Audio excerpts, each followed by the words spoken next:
Hello बच्चों, कैसे हो आप लोग। तो हम लोग तैयार हैं आगे सीरीज एलसीआर सर्किट के बाद आगे का टॉपिक पढ़ने के लिए।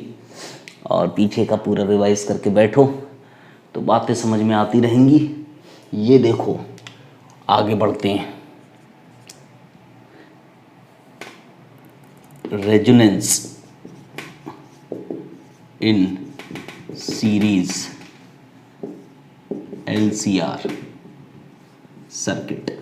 रेजोनेंस, ठीक है। रेजोनेंस देखना, तो L C R series LCR circuit ले लिया, एसी से कनेक्ट कर दिया, and this is L C and R, ठीक है। अब हमको पता था कि अपनी जो इक्वेशन आ गई थी, जो इम्पीडेंस की इक्वेशन आई थी, वो रूट में R square plus X L minus X C का होल स्क्वायर, ये इक्वेशन आई थी। और I is equals to E naught I naught is equals to E naught over Z, ये था। ये अपनी दो इक्वेशन थी। अब देखो, रेजोनेंस की कंडीशन के लिए मैं तुमको बताऊं, पहली बात, the impedance should be minimum and current should be maximum, ठीक है। सीधी सी बात है, जब इम्पीडेंस मिनिमम होगा तो करंट मैक्सिमम हो जाएगा। तो इम्पीडेंस मिनिमम के लिए Z मिनिमम के लिए Z minimum is equal to R होगा। So if XL is equal to XC, ठीक है। इनका डिफरेंस है, ये ज़्यादा होगा तो भी डिफरेंस पॉजिटिव होगा, इसमें जुड़ेगा। जब ये दोनों बराबर होंगे तब उस केस में ज़ीरो हो जाएगा, तो Z इक्वल टू R हो जाएगा, ये मिनिमम वैल्यू होगी। अदरवाइज इसमें कुछ ना कुछ ऐड होगा, इनमें से कोई सा एक ज़्यादा आया। तो मिनिमम के लिए दोनों बराबर होने चाहिए, तो Z मिनिमम मिलेगा, और वो मिनिमम कितना होगा, R के बराबर, ठीक है। तो if XL is equal to XC, तो अगर मैं XL is equal to XC रख दूँ, XL इज इक्वल टू होता है ओमेगा L। अब ओमेगा को ओमेगा R ले लो, इस रेजोनेंस फ्रीक्वेंसी होती है, and XC is equal to 1 over omega C। किसी पर्टिकुलर फ्रीक्वेंसी पे जाके ऐसे समझो कि XL इज इक्वल टू होता है ओमेगा L और XC इज इक्वल टू होता है 1 ओवर ओमेगा C। तो अगर जैसे फ्रीक्वेंसी मान लो शुरू में ये 10 है और ये शुरू में 100 है, ठीक है। जितना ओमेगा कम इसकी वैल्यू ज़्यादा, तो इनिशियली ये काफ़ी ज़्यादा होगा और ये काफ़ी कम होगा। जैसे जैसे फ्रीक्वेंसी बढ़ेगी ये बढ़ता जाएगा, ये बढ़ेगा और ये कम होगा, ठीक है। तो हम फ्रीक्वेंसी को बढ़ा के हम रेजोनेंस की कंडीशन प्राप्त करेंगे। रेजोनेंस की कंडीशन को प्राप्त करना, XL और XC बराबर हो, ये दोनों बराबर होनी चाहिए। और ये बराबर कैसे होंगे कि इनिशियली फ्रीक्वेंसी कम होगी तो XL की वैल्यू होगी कम, ठीक है। और फ्रीक्वेंसी जैसे जैसे तुम बढ़ाओगे तो इसकी वैल्यू बढ़ेगी और इसकी वैल्यू धीरे धीरे कम होगी, तो दोनों कहीं ना कहीं जाके बराबर होंगे। वो किसी फ्रीक्वेंसी पे जब बराबर हो जाते हैं, उस पर्टिकुलर फ्रीक्वेंसी को हम ओमेगा R से रिप्रेजेंट कर देते हैं, and that omega R, this is omega R is called resonance frequency. जिस फ्रीक्वेंसी पे ये दोनों XL और XC बराबर हो जाते हैं वो रेजोनेंस फ्रीक्वेंसी कहलाती है। ये होगी रेडियंस पर सेकेंड में। अगर हर्ट्ज में निकालनी है तो omega is equal to 2 pi f लगा दो, this is 1 over root LC। तो रेजोनेंस फ्रीक्वेंसी हर्ट्ज वाली आ जाएगी 1 ओवर 2 पाई रूट LC, ठीक है। ये आएगी हर्ट्ज में या रेवोल्यूशंस पर सेकेंड में, ठीक है। तो by with the help of unit हम याद रखेंगे कौन सी फ्रीक्वेंसी पूछी गई है हमसे। तो देखो, तीन बातें यहाँ सामने आई। एक तो इम्पीडेंस मिनिमम होना चाहिए, XL XC बराबर होने चाहिए, और XL XC इनडायरेक्टली EL और EC को ही बराबर करने से मिलते हैं। दोनों साइड करंट से मल्टीप्लाई करो तो ये इक्वेशन मिल जाएंगी। तो कहने का मतलब, अगर voltage across inductor is equal to voltage across capacitor है तो भी रेजोनेंस की कंडीशन बनेगी। इंडक्टिव रिएक्टेंस कैपेसिटिव रिएक्टेंस के बराबर तो भी, और अगर Z मिनिमम बोल दिया तो भी वो रेजोनेंस की कंडीशन है, और उसमें करंट मैक्सिमम होगा। तो करंट जो मैक्सिमम होगा, मैक्सिमम करंट आएगा this is E naught over Z की जगह आर रख दो, ठीक है। जब आर रखा तो इम्पीडेंस मिनिमम होगा, करंट मैक्सिमम हो गया। तो ये कुछ ज़रूरी कंडीशंस हैं। तो फ्रीक्वेंसी पूछी जाती है, ये फ्रीक्वेंसी पूछी जाती है, मैक्सिमम करंट पूछा जाता है, मिनिमम इम्पीडेंस पूछा जाता है, और ये वाले भी, ठीक है। तो this is the condition of resonance. Resonance किसी पर्टिकुलर फ्रीक्वेंसी पे जाके प्राप्त होता है। किसी पर्टिकुलर फ्रीक्वेंसी, एसी की फ्रीक्वेंसी वेरिएबल होती है और उस फ्रीक्वेंसी को हम एडजस्ट कर सकते हैं, ठीक है। तो किसी पर्टिकुलर फ्रीक्वेंसी, मतलब एसी की फ्रीक्वेंसी घरों में जो आ रही है वो पर्टिकुलर वो वाली वेरिएबल नहीं है, लेकिन एसी की जो वेव फॉर्म है हम उसकी फ्रीक्वेंसी को एडजस्ट कर सकते हैं, ठीक है। तो अगर हमें मैक्सिमम करंट कहीं पे किसी सर्किट में चाहिए तो हम अपनी वाली फ्रीक्वेंसी को एडजस्ट कर सकते हैं, और वो फ्रीक्वेंसी एडजस्ट की जाती है एल और सी की वैल्यू से, ठीक है। तो पर्टिकुलर एल और सी की वैल्यू चूज कर ली तो पर्टिकुलर फ्रीक्वेंसी आ जाएगी, ठीक है। अब यहाँ से आगे बढ़ते हैं और इसमें कुछ और थोड़ी कहानी है, उसको देखते हैं।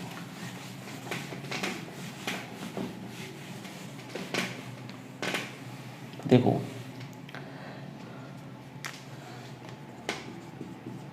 रेजोनेंस ग्राफ एंड बैंडविड्थ, ठीक है। इसको ध्यान से समझ लेना, ये थोड़ी सी बस समझने की चीज़ है। देखो यहाँ पे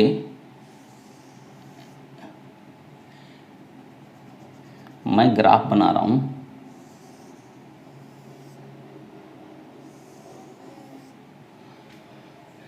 इधर ले रहे हैं आई और इधर ले रहे हैं फ्रीक्वेंसी, ठीक है। फ्रीक्वेंसी ये मान लो R इज इक्वस टू 100 के लिए ग्राफ है, ये वाला मान लो R इज इक्वस टू, मान लो R इज इक्वस टू 1000 के लिए, R इज इक्वस टू 100 के लिए, और ये R इज इक्वस टू 10 के लिए। जितना रेजिस्टेंस कम और ये रेजोनेंस फ्रीक्वेंसी, ठीक। अब एक बात समझो, if omega R is constant, it means L and C are constant. So three graphs have same omega R, but same omega R, so same L and C but different resistance, ठीक है। तो सीधी सी बात है, ये इन तीनों graph के लिए मैंने R की वैल्यू को चेंज किया, L और C की वैल्यू कांस्टेंट है, इसीलिए हर एक की ओमेगा R कांस्टेंट है, क्योंकि ओमेगा R क्या होता है 1/√LC ये होता है। तो डिफरेंट R, जितना R कम उतना करंट ज़्यादा, ठीक है। ये मैक्सिमम करंट है, दिस इज मैक्सिमम करंट। अब और अच्छे से बात को समझो, देखो उसी ग्राफ, उसमें तो 3 ग्राफ बनाए, अब मैं एक ग्राफ ले लेता हूँ, काम का तो एक ही ग्राफ है। जैसे मान लो ये ओमेगा R है, ठीक है, ओमेगा का प्लॉट कर रहे हैं, यहाँ पे है मान लो I नॉट। अब दो फ्रीक्वेंसी और चूज करते हैं, एक मान लो ओमेगा 1 और दूसरी ओमेगा 2। ये करते हैं I नॉट बाय √2 करंट पे। मीन्स जो I नॉट जो मैक्सिमम करंट है वहाँ पे, उस मैक्सिमम करंट से 1/√2 टाइम, थोड़ा कम 1/√2 टाइम करंट लेते हैं, और उस करंट पे, उस करंट को अलग अलग फ्रीक्वेंसी, देखो एक पर्टिकुलर फ्रीक्वेंसी पे ये मैक्सिमम करंट मिला, लेकिन अगर तुम उस फ्रीक्वेंसी से कम करोगे और या फिर ज़्यादा करोगे, ठीक है, तो वो दोनों फ्रीक्वेंसी नोट करेंगे। जिस पे करंट अगर 10 एम्पियर मैक्सिमम था तो 10/√2 मतलब 0.707 मतलब 7.07 एम्पियर अगर करंट है, तो वो दोनों फ्रीक्वेंसी नोट कर लेंगे। एक ओमेगा R से आगे मिलेगा, एक ओमेगा R से पीछे। तो ये जो है ना, ये बैंडविड्थ है, और ये बैंडविड्थ 2 डेल्टा ओमेगा कहलाएगा, ठीक है। दिस इज डेल्टा ओमेगा, दोनों डेल्टा ओमेगा हैं, दोनों डेल्टा ओमेगा हैं। मतलब रेजोनेंस फ्रीक्वेंसी से अगर कोई आगे तो हम ये कह सकते हैं omega 1 is equals to omega R minus delta omega और omega 2 omega R plus delta omega. ठीक है, तो यहाँ से बैंडविड्थ क्या है, बैंडविड्थ है ओमेगा 2 माइनस ओमेगा 1, मतलब यहाँ से यहाँ तक ये बैंडविड्थ है। मीन्स इस करंट के लिए हम आगे पीछे जो रेजोनेंस फ्रीक्वेंसी से जस्ट पहले जस्ट बाद में जो दोनों बैंडविड्थ उनका difference, this is band of frequency omega 2 minus omega 1 is equal to 2 delta omega. 2 delta omega is the bandwidth. देखो होता क्या है, थोड़ा सा और समझने की कोशिश करो। जैसे हम एफएम सुनते हैं तो उसमें क्या होता है कि हम अपनी डिवाइस की फ्रीक्वेंसी जो सिग्नल आ रहा है, जैसे मान लो बिग 92.7 एफएम को सुनना है तो हम अपने डिवाइस की फ्रीक्वेंसी को 92.7 एफएम वाली फ्रीक्वेंसी पे सेट कर लेंगे, तो जो सिग्नल आ रहा है वो कैच करना शुरू हो जाएगा, और वो कैच करना जब शुरू करेगी तो हमको वहाँ से जो भी वो अपना प्रोग्राम गाना है जो भी ये सेंड कर रहे हैं वो हम सुनना शुरू कर देंगे। अगर हमारी डिवाइस की फ्रीक्वेंसी 92.7 के जगह 93.7 है तो हमको वो गाना नहीं मिलेगा। तो होता क्या है कि सेम फ्रीक्वेंसी मैचिंग हो जाती है, रेजोनेंस हो जाता है, और वहाँ से मैक्सिमम सारा का सारा डेटा हमको मिलने लगता है, और बाकी हमारी जो अपनी डिवाइस होती है वो उस सिग्नल को, इलेक्ट्रिकल सिग्नल को वो आगे चल के अपने वॉइस सिग्नल में कन्वर्ट करना शुरू कर देती है, और हमको वो गाना सुनाई पड़ता है फिर। तो जैसे वॉकी टॉकी होता है, वॉकी टॉकी को हम देखते हैं, उसमें भी यही होता है कि जब हमारे पास मान लो 5-6 लोग हैं और किसी को मान लो कोई प्रोजेक्ट दे दिया, काम दे दिया कि तुम जाओ वहाँ पे 100 मीटर दूर पे ये देखो, तो मान लो कोई काम कर रहे हैं, ठीक है, किसी कॉलेज कैंपस में, तो सबके पास जा के तो नहीं बोलेंगे, तो सबको एक वॉकी टॉकी दे दिया और सबकी फ्रीक्वेंसी कह दी कि तुम्हारी 100, तुम्हारी 110, तुम्हारी 120, ऐसे करके। तो जिससे बात करनी है वॉकी टॉकी पे उसकी फ्रीक्वेंसी सेट की और उससे बात कर ली, उसके अलावा दूसरे वाले तक फिर वो बात नहीं पहुंचेगी। ठीक है, तो कहने का मतलब ये हुआ कि अगर मुझे मान लो 110 हर्ट्स वाले से बात करनी है तो मैं अपनी डिवाइस की फ्रीक्वेंसी 110 करूँगा और वॉइस मैसेज बोलूँगा जो भी, वो उसके पास पहुँच जाएगा, क्योंकि उसकी फ्रीक्वेंसी भी 110 है, तो वो उस सिग्नल को रिसीव करना शुरू कर देगा। ठीक है, तो अब ये वाली बात है। तो ऐसे ही क्या होता है कि अगर मैं तुमसे कहूँ, जैसे अगर मान लो 110 एग्जैक्ट फ्रीक्वेंसी है, तो एग्जैक्ट तो बिल्कुल हमेशा तो नहीं होगी, एग्जैक्ट के आसपास भी थोड़ी बहुत रेंज होती है जिसमें हम काम कर सकते हैं। जैसे मान लो मैं 110 वाले से बात करना चाहता हूँ, तो अगर 110.2 है तो भी मेरी बात काफ़ी हद तक 98-99% उस तक पहुँचेगी, बहुत कम नॉइज़ होगा।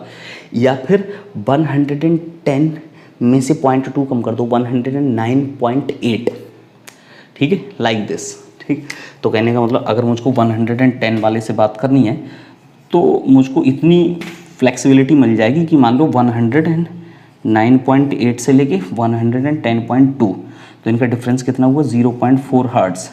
ठीक है, तो ये बैंडविड्थ हो गई। मतलब अगर मेरी फ्रीक्वेंसी थोड़ी सी कम भी है उसके से और थोड़ी सी ज़्यादा भी है तो भी मैं अपनी बात कर सकता हूँ एग्जैक्ट बिल्कुल। हाँ, ज़्यादा गैप हो जाएगा, 110 की जगह मैं 109 कर दूंगा या 110 की जगह इधर 111 कर दूंगा, तो वो 1 हर्ट्ज़ का गैप काफ़ी बड़ा गैप होगा। ठीक है, तो कहने का मतलब उसके आसपास थोड़ा सा मार्जिन होता है जिसमें हम काम कर सकते हैं, दैट इज़ कॉल्ड बैंडविड्थ। जैसे ये रेजोनेंस फ्रीक्वेंसी है, रेजोनेंस फ्रीक्वेंसी मैक्सिमम करंट है, तो इन्होंने एक बैंडविड्थ बना ली कि इतने बैंड जो है, this is the range of frequency जिसमें हम काम कर सकते हैं।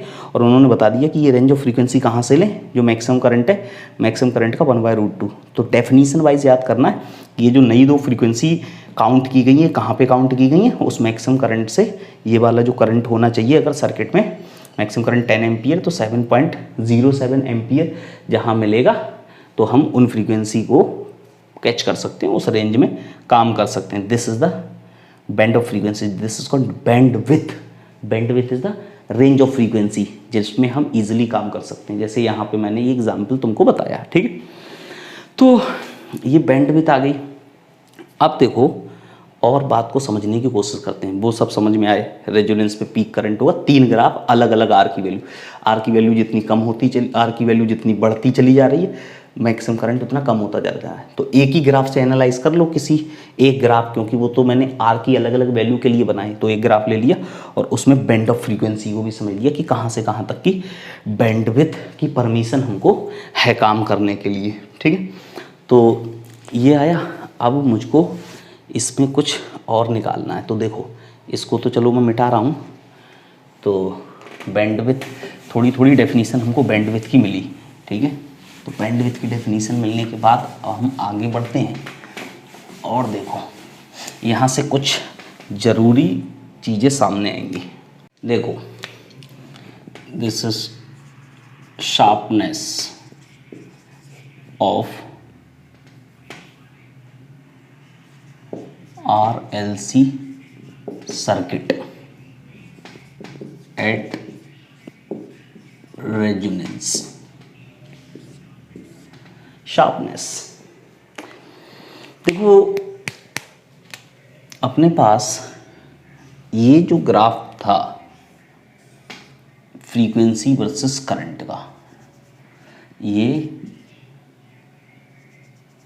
रेजोनेंस फ्रीक्वेंसी और उससे आगे आने वाली ω1 और ω2, ये सबको पता है I0/√2 पे, और ये वाली I0, ठीक है। तो देखो अगर मैं कहूँ कि I0 = voltage divided by resistance, ये तो वो मैक्सिमम वाला करंट है, ठीक है। अब I0 this is at resonance, फिर उसके बाद है एट ω1 या ω2 पे निकाल लो, ठीक है। ω2 पे निकालें तो होगा करंट कितना, I0/√2, वोल्टेज चेंज नहीं होगा, वोल्टेज जितना लगाया वही है, ठीक है। लेकिन यहाँ पे Z आएगा क्योंकि R रेजोनेंस पे हो जाता है Z, क्योंकि यहाँ पे Z = R होता है, इस वजह से ये आ गया। लेकिन किसी और फ्रीक्वेंसी पे Z R के बराबर तो नहीं होगा, तो वो Z होगा R² plus this is ωL - 1/ωc का स्क्वायर, ये दूसरी इक्वेशन, ठीक। अब बराबर कर लो, I0 = दिस, I0 = दिस, तो E0/R किसके बराबर आया, √2 डिवाइडेड बाय रूट में R² प्लस ω1c इसका स्क्वायर, ठीक है। तो यहाँ E0 है, ठीक है। E0 से E0 कट गया, क्रॉस मल्टीप्लाई करके स्क्वायर कर लो तो हो जाएगा 2R² = R² plus ω1L - 1/ω1c इसका होल स्क्वायर, इधर ट्रांसफ़र कर लो तो R = आ जाएगा ω1L माइनस दिस इस, ठीक है। ये आया। अब मैं ω1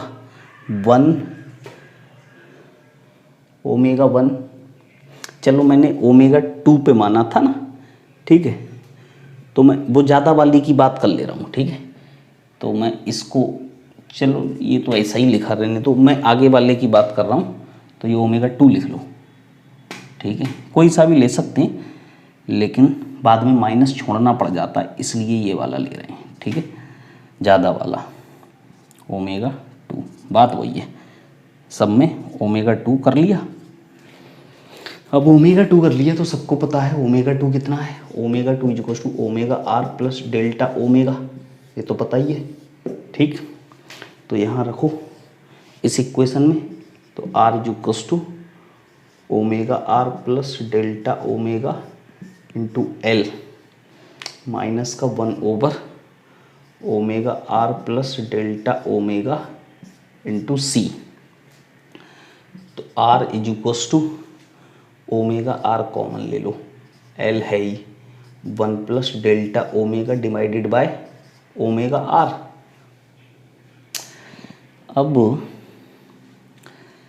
थोड़ी कैलकुलेशन, माइनस 1/ωRC और 1 plus delta omega divided bye ωR, ठीक। अब पता है ωR = 1/√LC इंटू L, ये सही रहने दो, 1 plus delta omega divided bye ωR और माइनस 1/√LC यहीं रहने दो, C 1 plus delta omega over ωR, ठीक है। तो यहाँ से बन जाएगा ये √L/C 1 plus delta omega over omega R minus root L over C, उसको ऊपर कर लो, 1 plus delta omega over omega R की पावर -1। अब बाइनोमियल लगा देंगे। बाइनोमियल क्या होती है? 1 प्लस एक्स की power n is equals to 1 plus n x, power यहाँ आ जाती है इसके साथ मल्टीप्लिकेशन, तो ये पावर यहाँ आ जाएगी तो माइनस का दिखेगा, तो इसको तो हटा देते हैं। तो देखो यहाँ से मिलेगा R is equals to root L over C, common दोनों में है, 1 plus delta omega over omega R minus, देखो ये माइनस यहाँ आएगा और माइनस से होगा मल्टीप्लाई, तो माइनस का 1 और माइनस माइनस प्लस का delta omega over omega R, ये जाएगा इससे कट, तो R is equals to root L over C into 2 delta omega over omega R. बहुत ही इम्पॉर्टेंट रिजल्ट यहाँ पे इंतज़ार कर रहा है, आने ही वाला है और आ चुका है लगभग। This is R is equals to root L over C into 2 delta omega divided by root L C बन जाएगा ओमेगा आर की वैल्यू, तो ये एल बन जाएगा, तो R is equals to root C से रूट सी कट जाएगा, 2L डेल्टा ओमेगा, तो delta omega is equals to R over 2L। ये जो बैंडविड्थ होता था, बैंडविड्थ तो ये था ये, और ये बैंडविड्थ कितना था? 2 डेल्टा ओमेगा, तो डेल्टा ओमेगा की वैल्यू ये आई है। ये कई अच्छे क्वेश्चन में ये रिजल्ट डायरेक्टली इस्तेमाल होगा, रट लेना, याद कर लेना बिल्कुल। देखो मैं तुमको सिखा देता हूँ याद करने का तरीका क्या है। याद करने का तरीका ये है कि आर ओवर 2L बहुत मतलब अच्छे क्वेश्चन में ये डायरेक्टली यूज होगा, और ये मैंने तुम्हें ड्राइव करना सिखा दिया। अदरवाइज़ क्या है कि ड्राइव करने को तो नहीं आता है, ठीक है, कहीं पे भी बोर्ड में भी नहीं आता है, लेकिन बता दे रहे हैं कुछ अच्छे क्वेश्चन में डायरेक्टली रिजल्ट डायरेक्टली यूज होगा। तो डेल्टा ओमेगा क्या है? वो जो बैंडविड्थ है 2 डेल्टा ओमेगा, पूरी बैंडविड्थ तो ये है ना 2 डेल्टा ओमेगा, 2 डेल्टा ओमेगा, उसमें से इतना आए, that is R over 2L। याद करने का तरीका क्या? R over L, R delta omega, ठीक है, तो R over L, R over L, तो आर ओवर एल का आधा, भाई बैंडविड्थ का आधा है ना, ये बैंडविड्थ तो 2 डेल्टा ओमेगा है, तो ये उसका आधा है। और याद करो बैंडविड्थ क्या होगी, कई बार बैंडविड्थ डायरेक्टली पूछी जाती है। अगर मैं तुमसे कहूँ बैंडविड्थ, तो बैंडविड्थ क्या होगी? तो bandwidth is equal to 2 delta omega है, तो 2 R over 2L, this is R over L. Bandwidth ये होती है R over L, R over L bandwidth.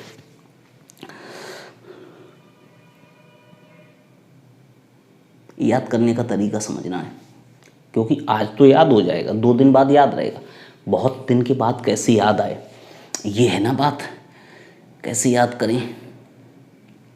Bandwidth is equal to R over L,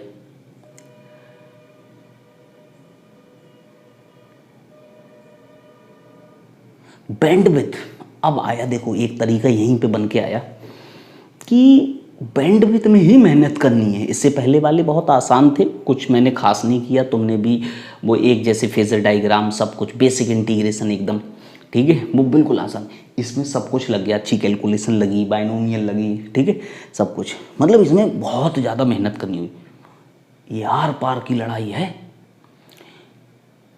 तो बैंडविड्थ इज इक्वल्स टू कि are पार की लड़ाई के बाद रिजल्ट आया था, आर पार की लड़ाई, तो आर पार की लड़ाई से आर, और एल तो आर पार की लड़ाई तो एल, तो आर ओवर एल। याद हो गया। जैसे ही मैं कहूँगा यार बैंडविड्थ क्या थी, तब तुमको याद आएगा कि सर बैंडविड्थ बहुत कॉम्प्लिकेटेड वाला वो किया था हमने, वहाँ पे जो सबसे कॉम्प्लिकेटेड वाला डेरिएशन था वो किया, उसमें बाइनोमियल काफ़ी ज़्यादा मेहनत करनी हुई थी, तो वो आर पार की लड़ाई थी, तो आर ओवर। देखो ये तो पता है कि आर एल सी यही 3 है, तो उससे भी थोड़ा थोड़ा याद आएगा। इन 3 के अलावा ऐसा तो नहीं है कि a + b का होल स्क्वायर सोच लोगे, ठीक है, या न्यूटन्स लॉ सोच लोगे, या कोई वो वाली इक्वेशन आर एल सर्किट की इक्वेशन सोच लोगे, इधर उधर तो नहीं सोचोगे ना, आर एल सी में ही सोचोगे कि इन्हीं के टर्म्स में होगा। तो याद आ जाएगा मेहनत की थी, आर पार की लड़ाई। तो ये आ गया, this is R over L, ठीक है। तो this is sharpness, sharpness means bandwidth, तो बैंड विथ आ गई। अब हम बैंड विथ की बात इसमें निकालेंगे क्यू फैक्टर, ठीक है। क्यू फैक्टर, क्यू फैक्टर की एक डेफिनेशन है omega R over 2 delta omega, means this is the ratio of, दो डेफिनेशन बताऊंगा, resonance frequency divided by bandwidth, bandwidth इनका रेशियो है। रेजोनेंस फ्रीक्वेंसी क्या, omega R equals to 1 over root L C, और 2 delta omega ये क्या था, R over L, R over L. तो एल तो गया ऊपर, तो L over R root L C, तो 1 over R root L over C, this is Q factor. एक तो डेफिनेशन क्यू फैक्टर की ये है, फॉर्मूला याद रखना है। कई बार क्यू फैक्टर की वैल्यू सब डेटा देके कह दिया आरएलसी सर्किट है तो उसका क्यू फैक्टर बताओ, तो आरएलसी की वैल्यू देने के बाद तुमसे क्यू फैक्टर। लेकिन एक बात समझ में आई, ये रेजोनेंस पे ही, जो रेजोनेंस ग्राफ मैंने बनाया था जिसमें रेजोनेंस फ्रीक्वेंसी और वो ओमेगा 1 ओमेगा 2 ली थी, तो उसी के लिए है। और ये भी तुमको पता होना चाहिए कि मैंने ओमेगा आर की वैल्यू रेजोनेंस फ्रीक्वेंसी वाली लगाई है, ठीक है। तो दूसरी डेफिनेशन है क्यू फैक्टर की, सेकेंडरी डेफिनेशन, सेकेंडरी डेफिनेशन है कि Q factor is equals to voltage across inductor divided by voltage across resistor, या फिर voltage across capacitor divided by voltage across resistor. Q factor की दो मतलब दूसरी डेफिनेशन है ये। तो voltage across, this is I naught X L divided by I naught R, या I naught X C divided by I naught R. I naught तो cut गया, दोनों बराबर में कर रहा हूँ, दोनों डेफिनेशन सेपरेट चलेंगी, ठीक है।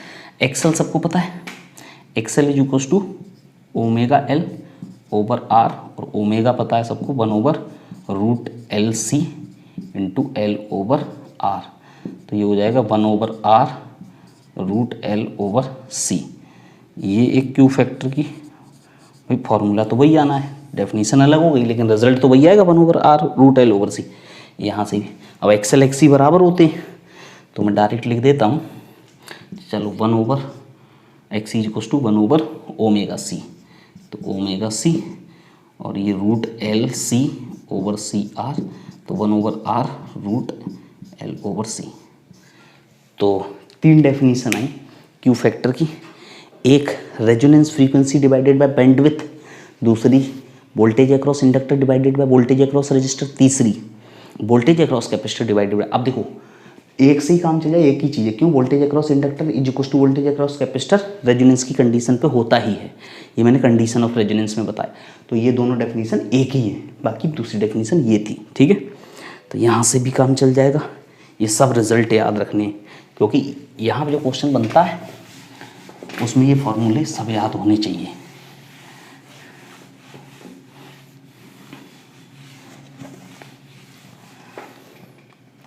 देखो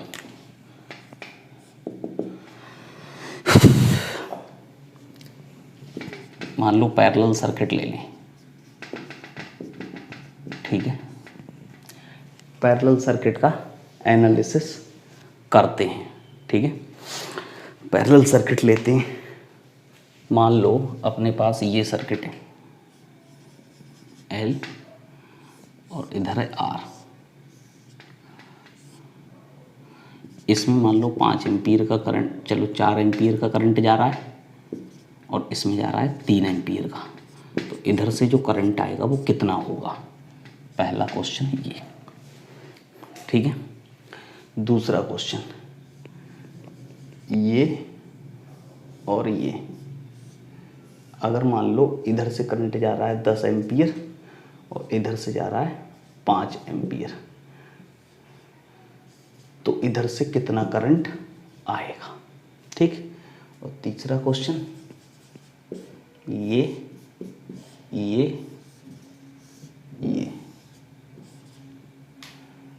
अगर मैं तुमसे कहूँ इसमें जा रहा है 10 एम्पियर, इसमें जा रहा है 6 एम्पियर, इसमें जा रहा है 3 एम्पियर, तो यहाँ से कितना करंट आएगा। 3 क्वेश्चन लिए, ठीक। अब देखो इसमें हमको निकालना है कितना करंट जा रहा है, टोटल करंट। तो देखो वैसे तो तुमको लगेगा कि जंक्शन रूल लगा दें 4 3 तो इधर से 7 आएगा, लेकिन ऐसा नहीं है।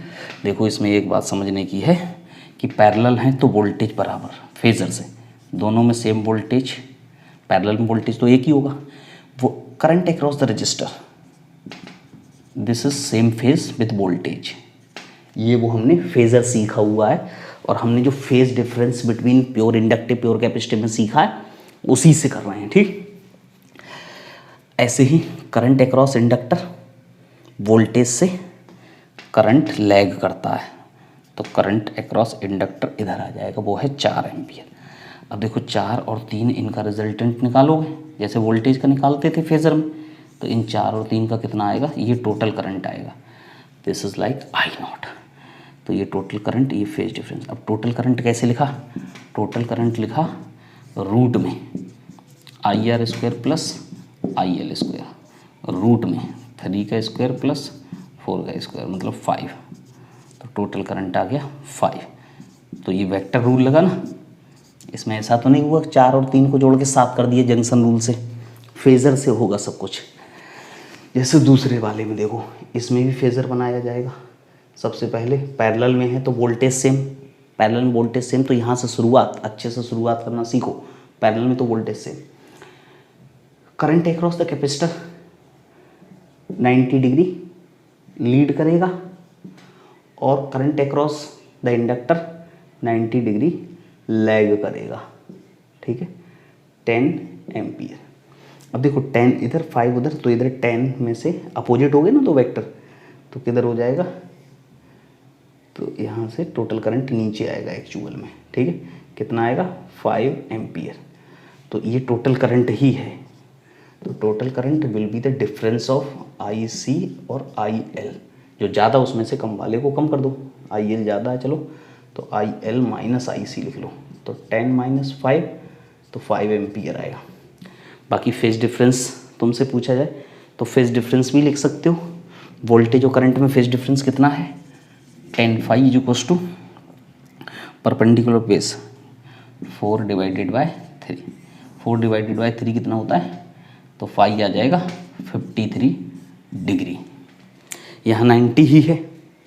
अब इसमें आओ तीसरे वाले में, देखो इसमें वोल्टेज पैरेलल में बराबर होता है, सबसे पहले वोल्टेज बना लिया, फिर current across the register same phase में IR कितना हुआ 3 एम्पियर, करंट अक्रॉस इंडक्टर नीचे चला जाएगा, कितना है 10 ampere, current across capacitor lead करेगा वोल्टेज से, सब वोल्टेज के रेफरेंस मतलब उसी के रिस्पेक्ट में लिख रहे हैं, this is equals to 6 ampere. तो यहाँ से ये आया, तो नीचे की तरफ कितना आया 4 एम्पियर, और इधर करंट कितना आया 3 एम्पियर, तो इन दोनों का रिजल्ट आ जाएगा, this will be the resultant I0, तो I0 रिजल्टेंट करंट कितना आएगा 5 एम्पियर। तो वो फेजर से ही निकालना, बाकी फेज डिफरेंस भी निकाल सकते हो वोल्टेज और करंट के बीच में। ये देखो ये तरीके हैं क्वेश्चन सॉल्व करने के, ठीक है, देख लो इसको एक बार, देखो और देखो,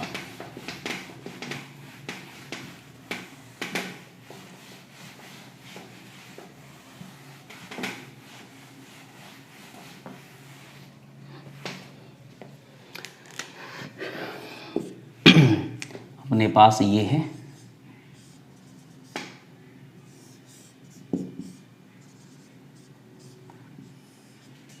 ये मान लो 0.5 हेनरी, दिस इज 50 ओम, ठीक, एंड दिस इज 100 माइक्रोफैरड 100 ओम।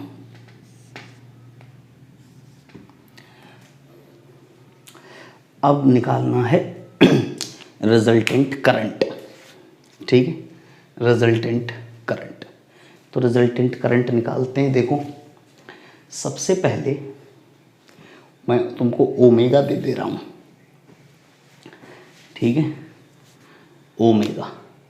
मान लो ओमेगा मैंने तुमको दे दिया 100 रेडियंस पर सेकेंड, ठीक है। अब निकालो रिजल्टेंट करंट, हमको चाहिए रिजल्टेंट करंट, ठीक। रिजल्टेंट करंट निकालने के लिए मैं तुमको वोल्टेज भी दे दूंगा, ठीक है। मान लो मैंने वोल्टेज दे दिया है 20 वोल्ट, वोल्टेज मान लो 20 वोल्ट, ठीक। अब तुम देखो, पहले तो फेजर बनाओ, पैरेलल में वोल्टेज बराबर सेम। अब आओ ऊपर वाली लाइन में, ऊपर वाली लाइन में करंट मान लो I1 और नीचे वाली मान लो I2, ठीक। तो सबसे पहले तो Z1 निकालो। Z1 कितना होगा, रूट में R² plus omega L²। R² का मतलब 50 के square plus omega into L कितना हो जाएगा 50, तो 50 का स्क्वायर। Z1 आ गया 50 रूट 2। ऐसे ही Z2 निकालो, रूट में R² plus XC², XC equals to 1 over omega C होता है, तो 100² प्लस और XC equals to 1 over omega C, 1 over 100, C की वैल्यू 100 इंटू 10⁻⁶, तो आ गया 100। तो ये भी 100 का स्क्वायर, तो Z2 आ गया 100 रूट 2। तुम्हें Z1 मिल गया, Z2 मिल गया। तुम लोगों की जानकारी के लिए मैं बता दूं कि हम अच्छे क्वेश्चन कर रहे हैं, ठीक। अब Z1 Z2 आ गया। अब तुम I1 I2 निकाल लो। देखो I1 कितना, I1 is equal to E over Z1, तो E0 20 ओवर Z1, Z1 कितना 50 root 2। I2 is equal to E0 over Z2, 20 over 100 root 2। ये I1 I2 आ गए। अब I1 का फेज कितना होगा वोल्टेज के साथ, तो ये RL सर्किट है, तो इसका tan phi 1 निकालो। देखो एक बात तो समझ में आ गई कि जो RL सर्किट है उसमें वोल्टेज लीड करता है, तो उसका फेज इधर आएगा, तो मतलब कहने का I1 इधर आएगा, वोल्टेज लीड करता है ना, तो tan phi 1 कितना आएगा, tan phi is equal to, tan phi क्या होता है, tan phi is equal to होता है XL over R। tan phi कितना होता है RL सर्किट के लिए, XL ओवर R। XL कितना, ये XL है 50, तो 50 ओवर 50 इज इक्वल टू 1, तो phi 1 कितना आ गया 45, और phi 2 कितना आ जाएगा tan phi 2 XC over R। XC और R भी 100 100 है, तो ये भी 1 आ जाएगा, तो phi 2 भी आ जाएगा 45। तो देखो ये 45, ये phi 1 था और ये phi 2 इक्वल टू 45, ठीक है। RC सर्किट में करंट लीड करेगा, दिस इज I2, ठीक है। तो अब ये 90 पे आ गए, तो रिजल्टेंट करंट होगा रूट में I1² प्लस I2², बस 45 45 90, दो करंट 90 डिग्री पे वेक्टर हैं, ठीक है। बाकी तो I1 I2 की वैल्यू में वो रखेंगे तो आंसर भी आ जाएंगे। एक बार इसको देखो और समझो।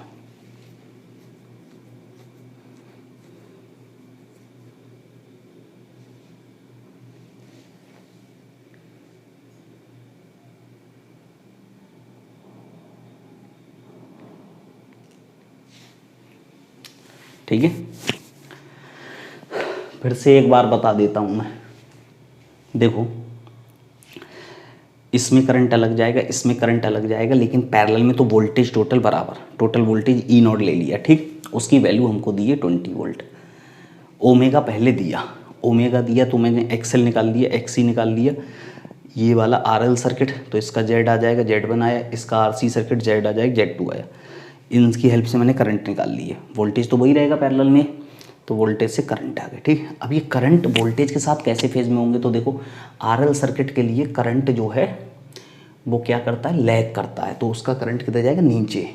और कितने फेज पे जाएगा, तो फेज डिफरेंस निकाल लो वोल्टेज के साथ। तो वोल्टेज के साथ तो वो 10 फाई करके आता है, एक्सएल ओवर आर। तो वो तुम आरएल सर्किट को वापस जाके पूरा देख लो।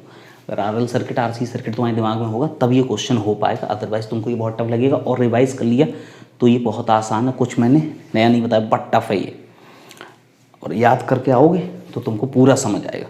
तो I1 I2 डिफरेंट डायरेक्शन, वो पूरा फेज ये देखना है कि कौन सा लीड करता है। तो इसमें करंट लैग करता है, वोल्टेज लीड करता है आरएल में, और आरसी में करंट लीड करता है, तो करंट ऊपर आएगा। लेकिन दोनों के फेज निकाले वो बराबर आए। डेटा ऐसे लिया था जिससे ये आसान अच्छा हो जाए। बाकी दोनों का रिजल्टेंट करंट निकालोगे 90 डिग्री पे, तो रूट में I1 square plus I2 square, ठीक है, ऐसे करके। और बाकी अगर कभी बराबर नहीं आए तो वेक्टर वाला कंपोनेंट मेथड आता है। इसका ये कंपोनेंट, इसका ये कंपोनेंट x आ गया, इसका ये कंपोनेंट और इसका इधर कंपोनेंट y आ गया, फिर रूट में x और y का स्क्वायर, जो हमने रिजल्टेंट ऑफ वेक्टर में सीखा है तरीका। तो ये काम हम कर सकते हैं, ठीक है। इसको मिटा देते हैं।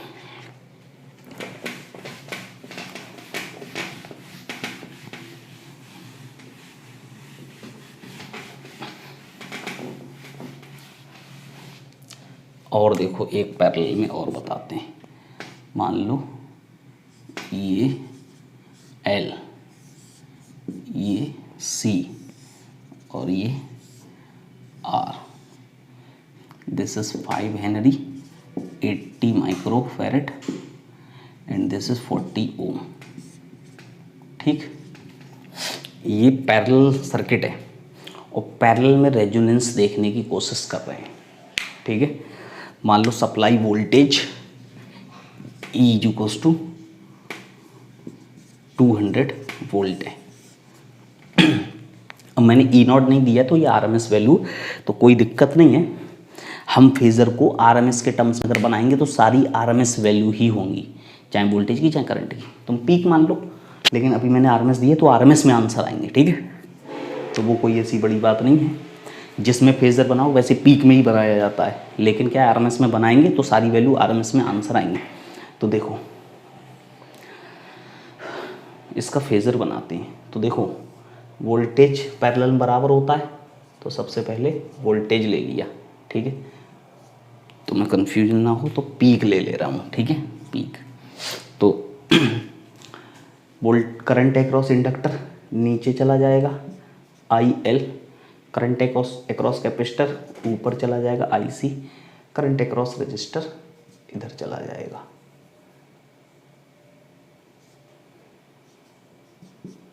IR। अब तुम सब निकाल लो। देखो अगर देखा जाए तो रिजल्टेंट करंट कितना आएगा। रिजल्टेंट करंट इधर ले लो, मान लो IC ज़्यादा है IL से, मान लो तो कितना आया IC माइनस IL, और IC IL का ये रिजल्टेंट IR के साथ, तो ये आया I नॉट और ये आया फाई। तो देखो I naught is equals to लिखा जाएगा रूट में IR square plus IC minus IL का स्क्वायर। तो I naught is equals to, अब देखो वहाँ वोल्टेज होता था तो इसको लिखोगे ऐसे I नॉट, और यहाँ पे क्या होगा I इज इक्वल्स टू क्या होता है V over R plus IC is equals to V over XC minus V over XL square square. I naught over E naught बन जाएगा रूट में 1 over R square 1 over XC। तो XC is equals to 1 over omega C minus omega L इसका square, ठीक। और ये हो गया 1/, ये हो गया 1/z, 1/z equals to root में 1/r² plus omega C minus omega L का स्क्वायर, ठीक है। ये उल्टा करके पूरा आएगा। और ये 1/z जो होता है उसे y बोलते हैं, y इज कॉल्ड एडमिटेंस। जैसे एडमिट होते हो ना तुम स्कूल में और पेशेंट होता है हॉस्पिटल में, उसी तरीके से ये y जो है वो नया नाम है एडमिटेंस। एडमिटेंस z क्या था, इम्पीडेंस। जैसे रेजिस्टेंस का उल्टा होता है कंडक्टेंस, ऐसे ही इम्पीडेंस का उल्टा होता है एडमिटेंस। तो बहुत ज़्यादा नहीं जाना, बस 1/z होता है, काफ़ी है वो समझना, इतना समझ लो।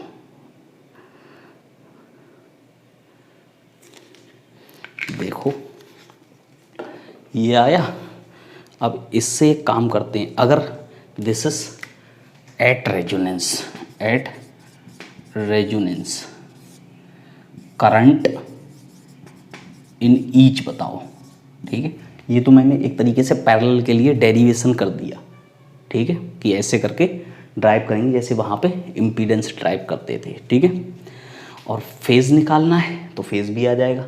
फेज़ कितना आएगा वोल्टेज और करंट के बीच, tan phi equals to perpendicular over base. Perpendicular कितना है, IC minus IL over IR, ठीक है। तो वहाँ से फेज़ भी आ जाएगा। अब देखो sir at the resonance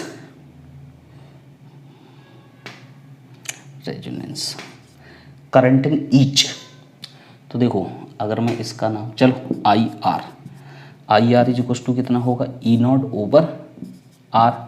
E0 कितना 200 और R कितना है, किधर है R, E है IR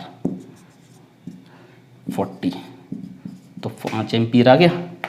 ऐसे ही IL, अगर इसमें IL है तो E0 over XL 200 over XL is equals to omega L. अब बात आई एट रेजोनेंस निकालो, तो ओमेगा मुझको रेजोनेंस से मिल जाएगा, और यहाँ मैं रेजोनेंस से ओमेगा निकाल ले रहा हूँ। देखो एट रेजोनेंस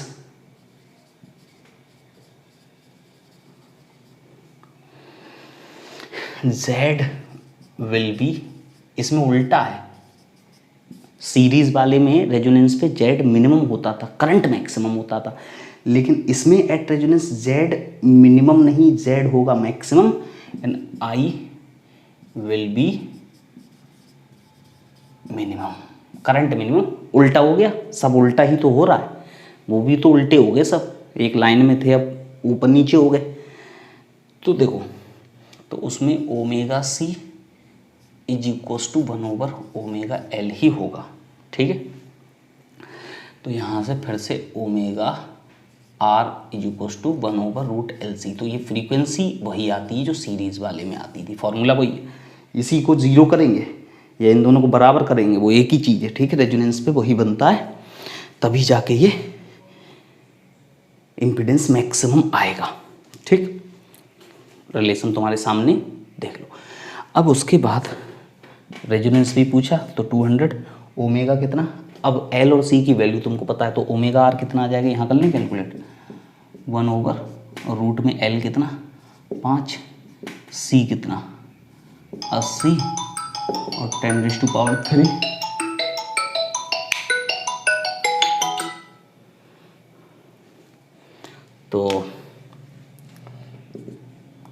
तो ये आया 400 का आया 20 और ये हो गया 1000, तो 5 आ गया, मतलब 50 आ गया। 50 यहाँ रखूँ, 50 और L की वैल्यू 5, तो 4/5 0.8 एम्पियर आ गया। अगर IC निकालूँ तो E0 ओवर XC, तो 200 XC कितना होगा,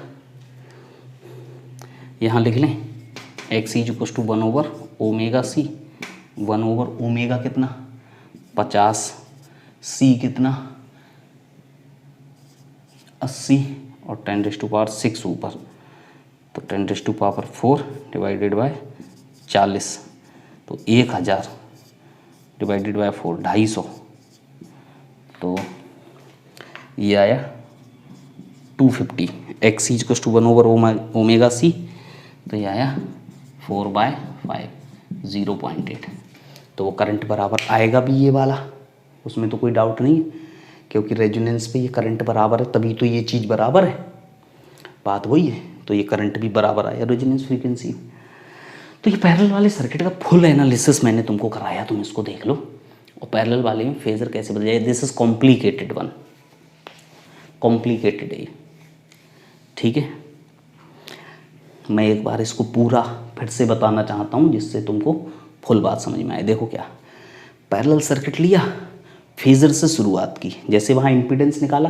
देखो यहाँ पे पैरेलल में वोल्टेज बराबर होता है, वोल्टेज को रेफरेंस लो, सबके करंट को वोल्टेज से वो कितना लीड करते हैं, लैग करते हैं। इसमें करंट लैग करता है, नीचे आएगा, इसमें करंट लीड करता है, ऊपर जाएगा, और इसमें करंट सेम फेज में होता है, इधर आएगा। इन दोनों का रिजल्टेंट निकलेगा डिफरेंस, और फिर उसका इसके साथ रिजल्टेंट 90 डिग्री वाला। तो ये वो फॉर्मूला आ गया, पूरा चलेगा। करंट को बनाओ I = VO/R, V को इधर लो, उल्टा आया इम्पीडेंस का, एडमिटेंस कहलाया, फॉर्मूला बन गया। रेजोनेंस पे ये चीज़ 0 होनी चाहिए, या ये दोनों बराबर होने चाहिए, रेजोनेंस फ्रीक्वेंसी आ गई। फिर मैंने कहा इंडिविजुअल करंट बताओ, तो इंडिविजुअल करंट कितने आएंगे, इंडिविजुअल करंट ये आए, IR ये आ गया, IL ये आ गया, IC ये आ गया। ये निकालने में किसी को कोई दिक्कत होती नहीं। लेकिन अगर मैं कहूँ टोटल करंट कितना है, तो इस समय टोटल करंट इसी फॉर्मूले से आएगा, IR का स्क्वायर, IR का स्क्वायर मतलब 5 का स्क्वायर। ये दोनों बराबर आ गए, रेजोनेंस पर बराबर होने ही थे, इसलिए 0.8 आ गए। अगर रेजोनेंस नहीं होगा, मान लो रेजोनेंस फ्रीक्वेंसी तो 50 है, मैं 100 ले लूँ फ्रीक्वेंसी, तो 100 लूँगा तो यहाँ 100 हो जाएगा, तो ये बदल जाएगा, और ऐसे ही इसमें ये 100 हो जाएगा, तो ये दोनों अलग अलग आ जाएंगे। फिर उनका डिफरेंस निकालोगे और इसके साथ करोगे तो रिजल्टेंट, तो करंट कुछ और आएगा। रेजोनेंस पे करंट मिनिमम आ रहा है, करंट इसका इसके बराबर आ रहा है। ये चीज़ अगर ये ज़्यादा हुआ इससे तो भी कुछ ना कुछ ऐड होगा, और ये ज़्यादा हुआ इससे तो भी कुछ ना कुछ ऐड होगा। तो I0 IR से हमेशा ज़्यादा आएगा, लेकिन केवल रेजोनेंस पे IR के बराबर आएगा। तो IR ही तो मिनिमम हुआ, अगर IR से हमेशा ज़्यादा आया तो मिनिमम करंट आया। मैंने कहा था I will be minimum at the condition of resonance, means उसका मिनिमम करंट 5 है, हमेशा 5 से ज़्यादा होगा। अगर तुम फ्रीक्वेंसी ये जो 50 है ना, इससे कुछ और ले लोगे, ये रेजोनेंस फ्रीक्वेंसी है। ये पैरेलल वाला मैंने तुमको फुल बताया। इसको मिटा के अब पावर पे आ जाते हैं।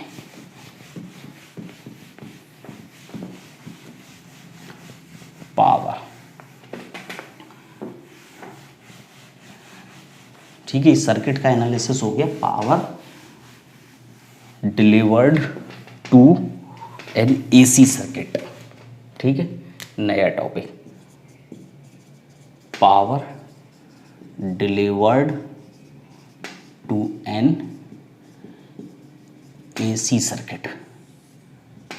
पावर डिलीवर्ड कितना होगा AC सर्किट के लिए, तो देखो पावर क्या होता है, V × I, ठीक। अब क्योंकि वोल्टेज और करंट दोनों वेरिएबल हैं, तो एवरेज पावर निकालना होगा, ठीक है। तो एवरेज पावर निकालने का तरीका देखो क्या है, वो ये है कि अगर मैं तुमसे कहूँ P = dW/dt rate of doing work होता है, तो dW = P × dt, ठीक है, या फिर dW = E × I × dt, ठीक है। तो total work done, total work done देखो, dW = P dt, dWEI dt, तो टोटल वर्क डन जो होगा that is integration of dW। तो जो एवरेज पावर होगा, एवरेज पावर ही निकालना है, that is total work done divided by total time, ऐसे करके। तो total work done integration of dW से, तो मतलब टोटल वर्क डन होगा integration of E × I × dt, 0 से जो भी लिमिट्स होंगी वहाँ तक, ऐसे। इस फॉर्मूले से टोटल वर्क डन निकालो, एक साइकिल के लिए निकालेंगे इसलिए मैंने 0 to t लिख लिया है और टोटल टाइम t से ही डिवाइड कर देंगे एक साइकिल के लिए, ठीक है। तो मैं एक काम करता हूँ, सबसे पहले तो मेन फार्मूला ये है, बाकी टोटल टाइम मीन्स ये हुआ average power work done divided by time. Total work done बस ऐसे निकालना है, ठीक है। तो मैं जनरल केस निकाल रहा हूँ LCR सर्किट के लिए। तो देखो, अगर मैं LCR सर्किट से पहले एक छोटा सा ही ले लेता हूँ फॉर प्योर रजिस्टिव सर्किट के लिए। पहला केस, प्योर रजिस्टिव की इक्वेशंस लिखो, E और I की। E की क्या इक्वेशन थी, E is equal to E naught sine omega t, और I की I is equal to I naught sine omega t. तो टोटल वर्क डन कितना आएगा, 0 से t E naught I naught sine square omega T D t. तो total work done ये यहीं बता दे रहा हूँ, साइन स्क्वायर ओमेगा टी का इंटीग्रेशन क्या होता है। देखो 0 से t sine square omega T जैसे ही आए तो 1 minus cos 2 omega t divided by 2 कर लेना डी टी, क्योंकि इसमें कॉस 2 थीटा का फॉर्मूला लगता है। दिस इज 2 साइन वाला, दो फॉर्मूले हैं, एक कॉस स्क्वायर थीटा माइनस 1 वाला, एक 1 माइनस 2 साइन स्क्वायर थीटा। ये 2 थीटा तो थीटा रह जाता है, तो कॉस 2 थीटा के दो फॉर्मूले, साइन स्क्वायर वाला यहाँ लगेगा। तो sine square theta equal to 1 minus cos 2 theta divided by 2 होगा।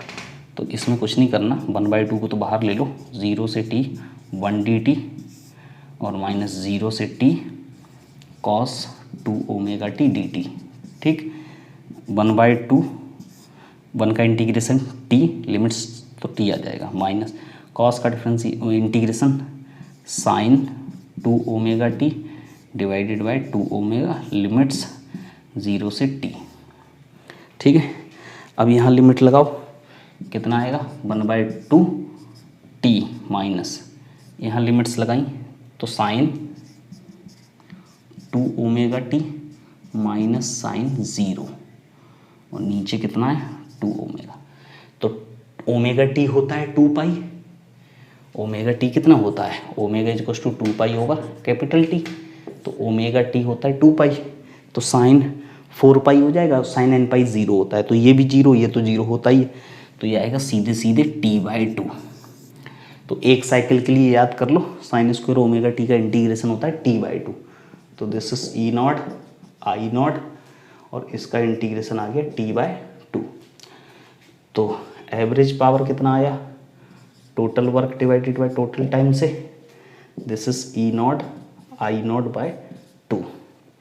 या फिर ये तो पीक वैल्यूज के टर्म्स में,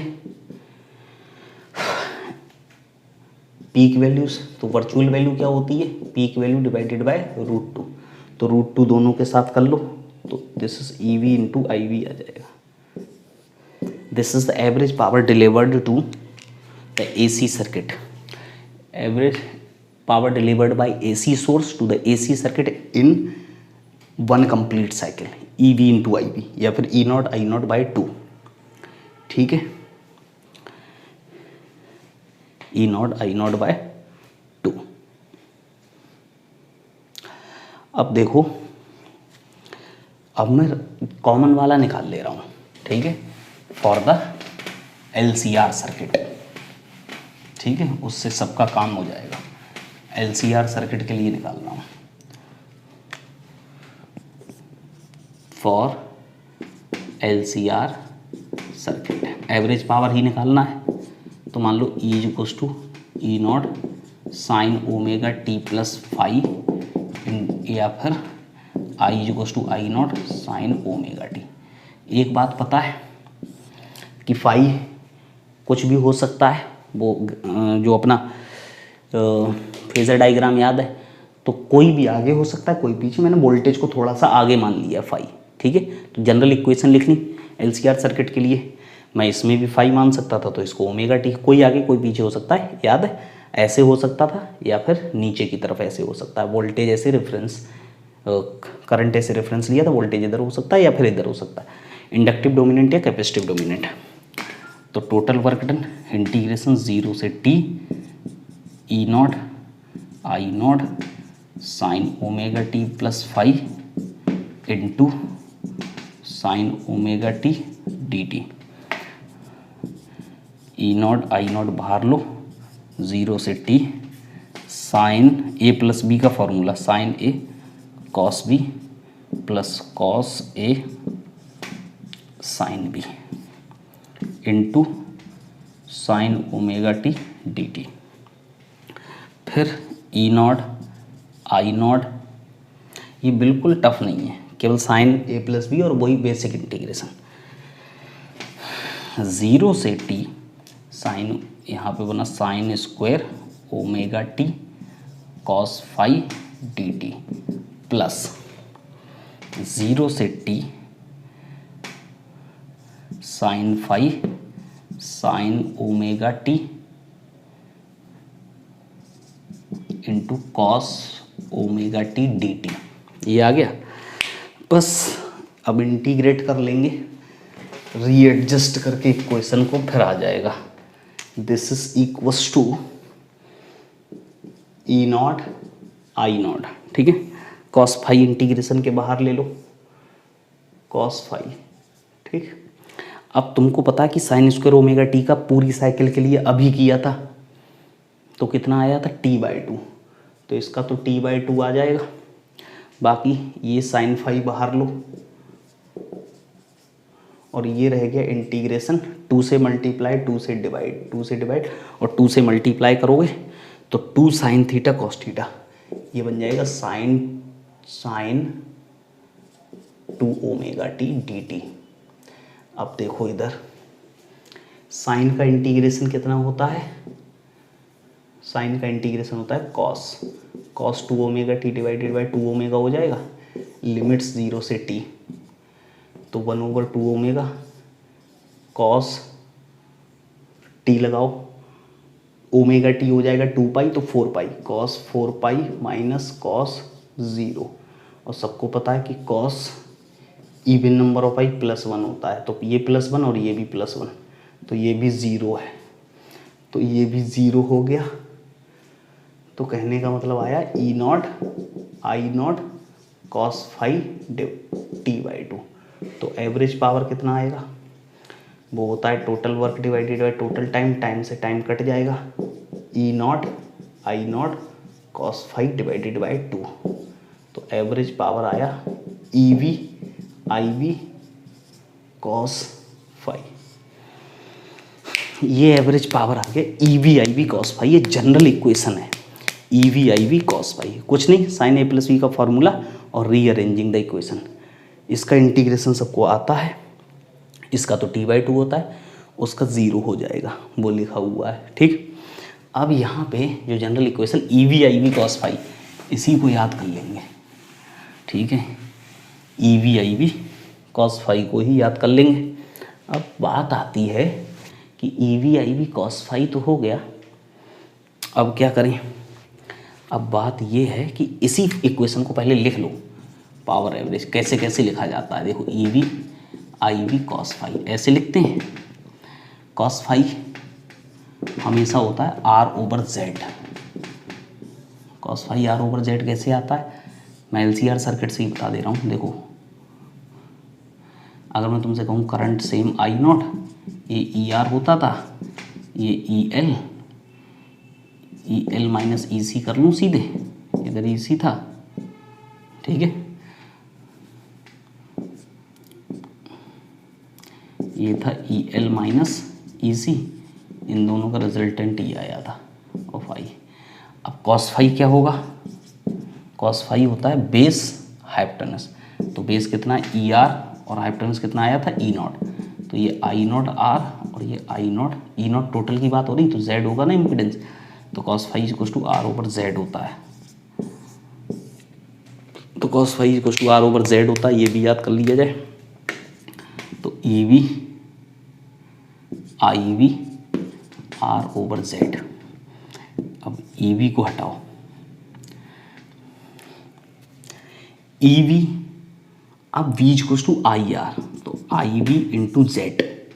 भाई अगर मैं V इक्वल टू IR पूरे सर्किट के लिए लगाऊंगा तो R की जगह तो Z लगाऊंगा ना, मैं क्या लगा रहा हूँ, V equal to I into R, तो R की जगह तो Z लगाऊंगा, क्योंकि ये पूरा सर्किट है, पूरे सर्किट का रेजिस्टेंस तो जेड चल रहा है, तो V is to I R. तो अगर ई नॉट है तो ई नॉट, वरना वो 2 नीचे चलता, ठीक है। तो ई वी है तो आई वी, जेड वैसे ही रहेगा, और आई वी बाकी आर ओवर जेड, जेड से जेड कट गया।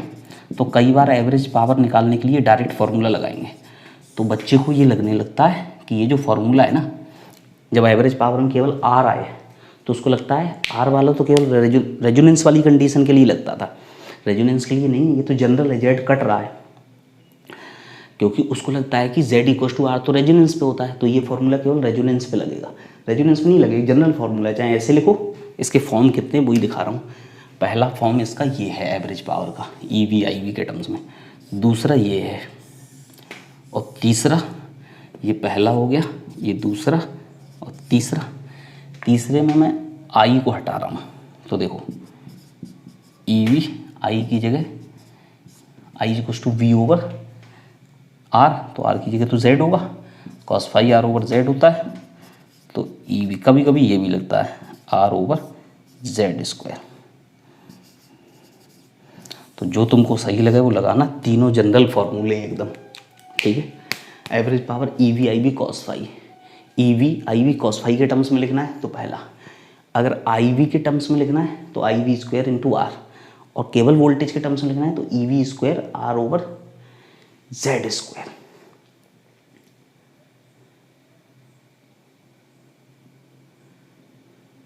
ठीक है ना। अब देखो थोड़ा सा इस इक्वेशन की बात कर लेते हैं, ठीक है। पावर डिलीवर्ड निकाल लिया, ठीक है। अब हम किसी भी सर्किट का एवरेज पावर डिलीवर्ड निकाल सकते हैं, और इस पे बहुत ज़्यादा क्वेश्चन पूछा जाता है, बिल्कुल कंसेप्चुअल होता है, कोई मेहनत नहीं करनी होती। तो मैं टेबल बना ले रहा हूँ, ठीक है, टेबल, इसमें सब का एनालिसिस करवा दूंगा मैं। और ये जो कॉस फाई था ना, इसका नाम है पावर फैक्टर, कॉस फाई का नाम है पावर फैक्टर। तो देखो सबसे पहले ओनली आर, फिर मान लो ओनली एल, फिर ओनली सी, फिर एल आर, फिर है एल सी, फिर है आर सी, फिर है एल सी आर। इसका सबसे पहले निकालेंगे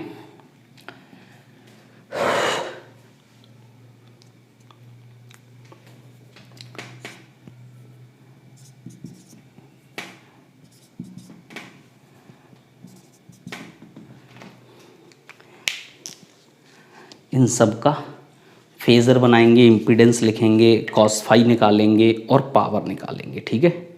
और फेज़ तो फेज़र मैं नहीं भी बनाऊंगा तो भी मैं फेज़ लिख पाऊंगा, ठीक है। तुम एक बार पढ़ के देख लेना, तब टेबल को देखना। तो देखो सबसे पहले मैं बात करता हूँ ओनली फाई, फिर मैं बात करता हूँ कॉस फाई, और कॉस फाई के बाद एवरेज पावर। तो देखो और कॉस फाई के बाद एवरेज पावर, फिर इम्पीडेंस जेड, ठीक है।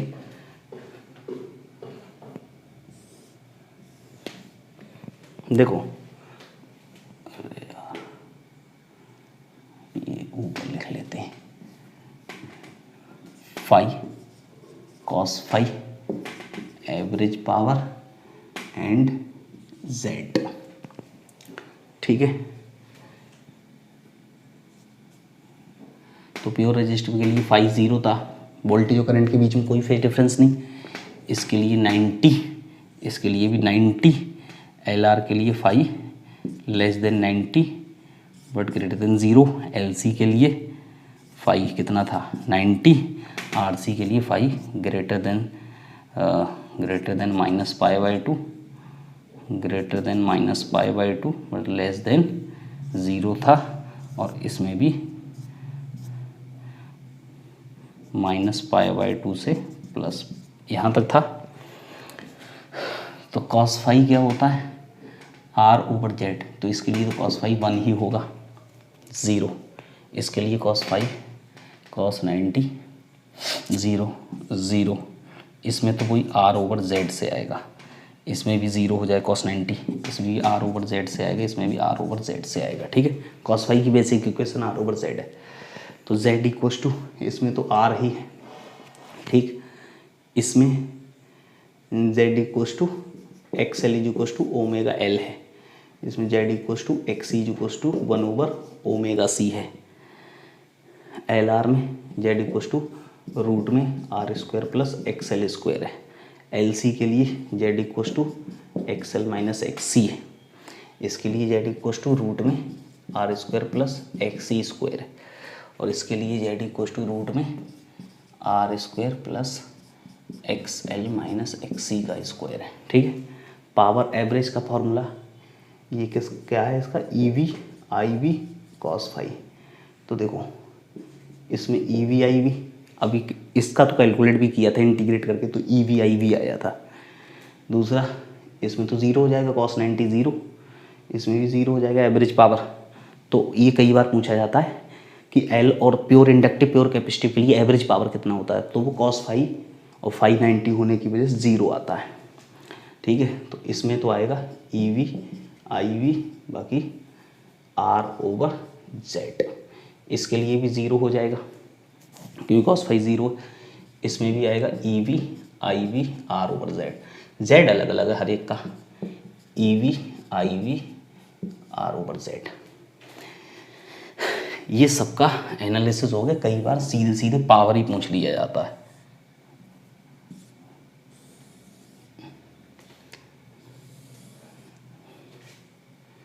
एलसी, ठीक है, ये बन गया। ये है इसकी पूरी टेबल लाइन से। मैं चाहता एक कॉलम फेज़र वाला भी बना सकता था, तो फेज़र भी यहाँ दिख जाते हैं। तुम लोग फेज़र सबके बनाए हुए, फेज़र भी ऐड कर लेना इसमें। तो ये है अपना सब कुछ, ठीक है। तो ये ख़त्म हो जाता है। अब अगली क्लास में हम केवल, हमारे पास बचा है ट्रांसफार्मर, हम ट्रांसफार्मर पढ़ेंगे और हम एलसी ऑसिलेशंस पढ़ेंगे, और एडी करंट्स, वो थोड़ा बहुत जो ट्रांसफार्मर में यूज होता है एडी करंट्स, वो पढ़ने के बाद इसको फिनिश कर देंगे, ठीक है। तो ओके, बाय।